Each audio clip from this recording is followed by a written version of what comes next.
మీరు మీ కాన్షియస్ మైండ్‌లో ఏర్పరచుకున్న ఆలోచన లేదా భావం, స్వభావాన్ని బట్టి మీ సబ్‌కాన్షియస్ మైండ్ నుంచి ప్రతిస్పందన లేదా జవాబు వస్తుంది. చేతనం, సుప్త చేతనం పదాలకు గల భేదాలు తెలుసుకోవాలి. ఒక విషయం బాగా గుర్తుంచుకోండి. మనకి 2 మనసులు లేవు. అవి కేవలం ఒకే మనసులోని 2 ధోరణులు మాత్రమే. మీ చేతనాత్మక అంటే మీ కాన్షియస్ మైండ్ అన్నమాట. తార్కికంగా ఆలోచించే మనసిది. మనసులోని ఈ భాగం దేన్నైనా ఎన్నుకోగలదు. ఉదాహరణకి మీకు కావాల్సిన పుస్తకాన్ని, మీ ఇంటిని, మీ జీవిత భాగస్వామిని మీరు ఎన్నుకుంటారు.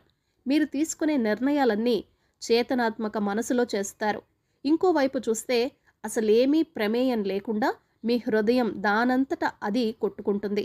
జీర్ణక్రియ, రక్త ప్రసరణ, శ్వాస ప్రక్రియలన్నీ మీ సుప్త చేతనాత్మక మనసు చేసుకుంటూ పోతుంది. అంటే సబ్‌కాన్షియస్ మైండ్ అన్నమాట. మీరేం దాని గురించి ఆలోచించాల్సిన అవసరం లేకుండా